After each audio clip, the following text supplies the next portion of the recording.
Florida contains three major environmental systems: freshwater, uplands, and coastal. Today we're going to look at the coastal system and provide examples from recent outings to coastal habitats conducted by the Northeast Florida chapter of the Sierra Club. Coastal areas are extremely diverse ecosystems. The coastal system is itself comprised of three components: marine, coastal uplands, and estuarine.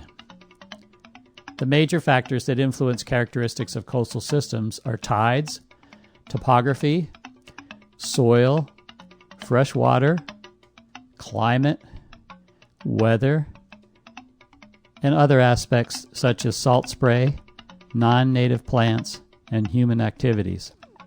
The marine component is all of the area covered by ocean water. The deep ocean zone is the area farthest offshore. As it approaches land, the ocean floor rises to meet the continental landmass, known as the continental rise. Then comes the continental slope, which finally levels off in the continental shelf, which ultimately becomes the coastline when the landmass is higher than the water level. 95% of all marine life lives in the 2% of the ocean comprised of coastal waters on the continental shelf. The marine component is characterized by high energy. Tides are powerful and active forces on the water and land environments in the marine system. Animals and plants that adapt to this area need to be able to survive and thrive in this high-energy environment. Other habitat characteristics are hard and soft substrates.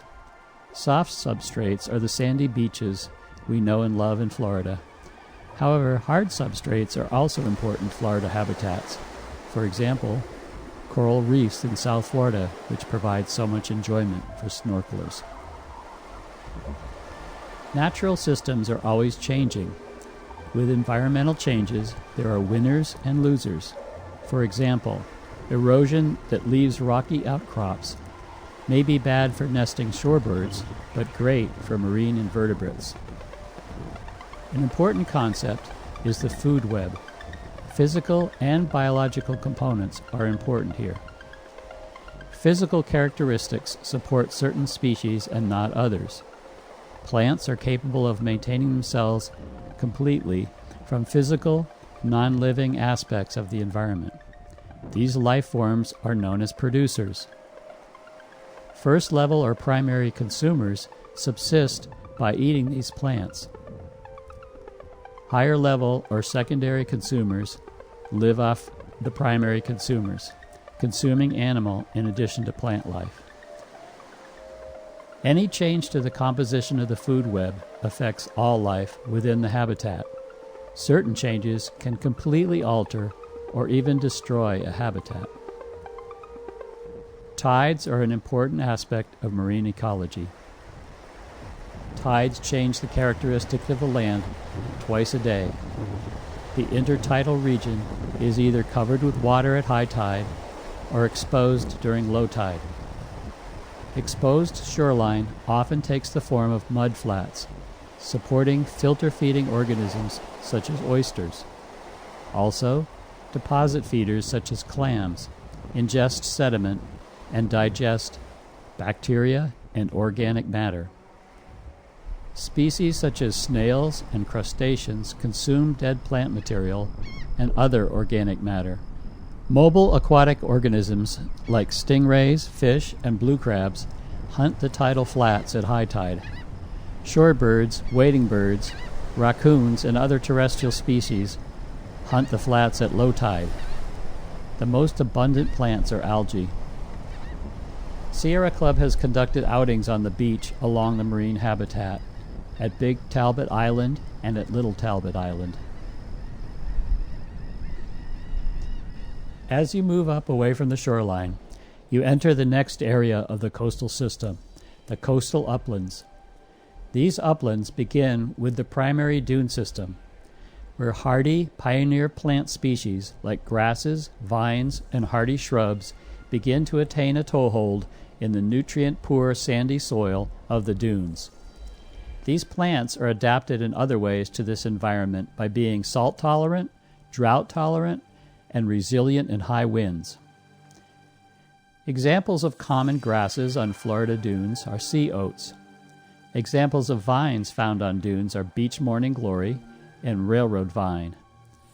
The primary dunes are important nesting areas for coastal birds such as black skimmers and royal terns, and for sea turtles.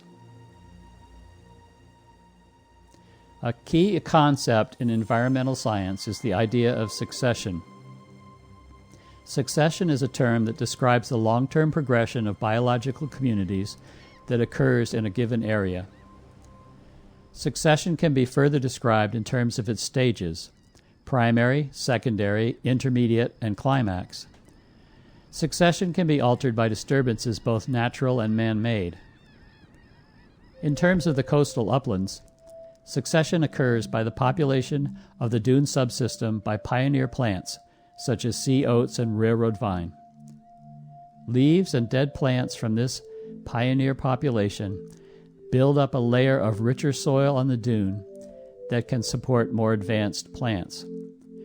This accretion of soil, plus the action of wind off the water, also builds up the elevation of the terrain so it is slightly higher above the level of the ocean.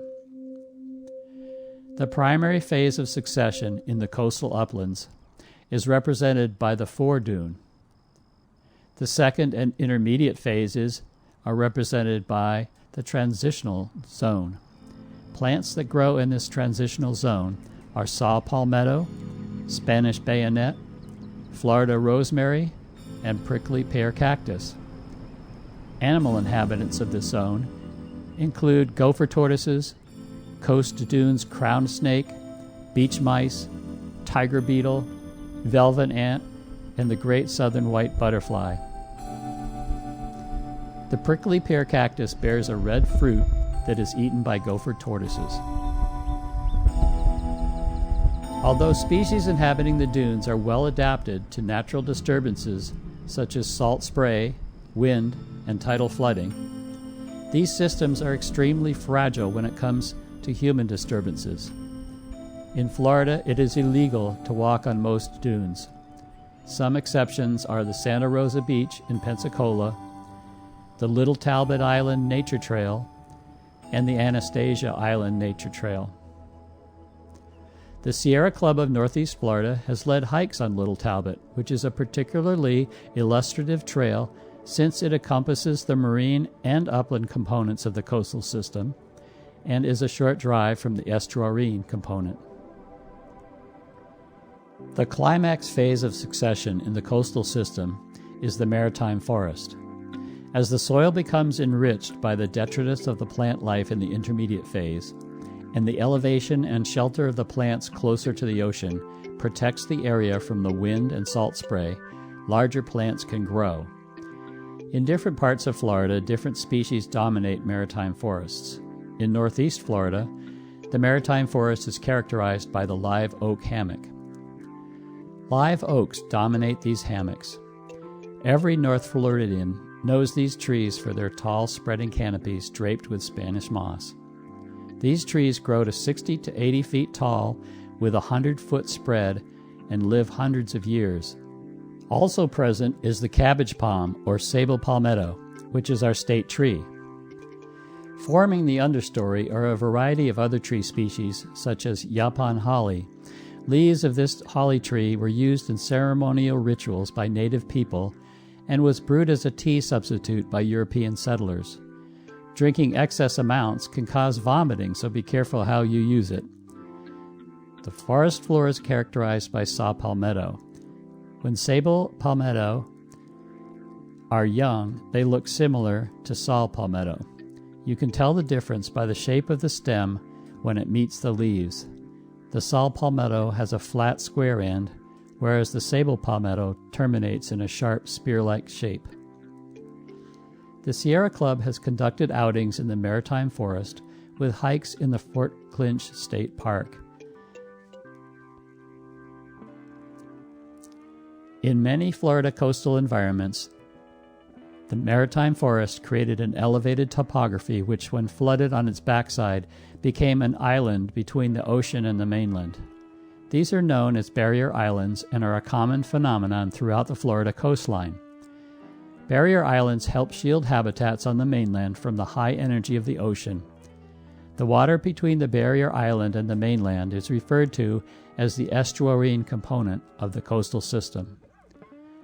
The estuarine component contains salt marsh and lagoons and intracoastal rivers. An estuary is a body of water that is brackish, containing a mix of fresh and salt water. The ocean contains 35 parts per thousand salt. Brackish water in the estuary is between 0.5 and 30 parts per thousand.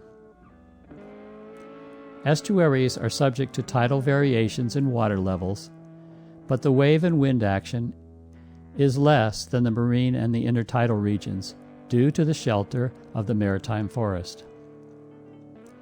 Estuaries are the nursery of the sea, with many marine species migrating to the estuaries to lay their eggs, and many juvenile and larval stages of development take place within the estuary, with the individuals migrating to the open ocean as an adult. In fact, 70% of Florida's game fish and shellfish began life in estuaries. These smaller larval and juvenile forms of species become important foodstuffs for the larger species that inhabit the estuarine environments, such as wading birds. The salt marsh is dominated in northeast Florida by smooth cordgrass, scientific name Spartina alterniflora, and a variety of other marsh grasses. Spartina is found in areas of high salinity and provides the foundation for the salt marsh by its detritus as a food source for other species and by its resistance to erosion through its extensive root systems. South of Daytona, mangroves are predominant in salt marshes and tidal swamps instead of grasses. The Sierra Club of Northeast Florida has conducted outings in the estuarine habitats with hikes in Fort Clinch State Park and Little Talbot Island, also Guantanamo, Stokes Landing, and Dutton Island. Coastal systems are very important to Florida. Of 67 counties, 35 are coastal, and they support 77% of our population. Beach tourism generates $15 billion per year. Our marine fishery is worth $10 billion per year. Barrier islands protect the mainland from direct effects of hurricanes and tidal surges, and estuaries filter pollutants and buffer winds and tides. With the rising sea levels, these services become even more important. Coastal systems are threatened by human activity. The most critical threats are habitat loss, chemical pollution, and bacterial pollution, with habitat loss being the greatest. The barrier islands and maritime forests in particular have already been extensively developed and have been one of the most desirable areas to live. Human habitation brings roads, air and water pollutants, change in nutrient levels due to human waste, and introduction of non-native species. If, by overdevelopment, we destroy these habitats, we lose the vital biological services that these systems provide: storm protection, water purification, food sources, and recreation. What can we do to protect these areas? First of all, vote and advocate to conserve our current wild, undeveloped coastal areas. Full annual funding of the Florida Forever constitutional amendment is one important example. It is so much easier and less costly to conserve than to restore. Minimize chemicals used for lawn, home, and car care.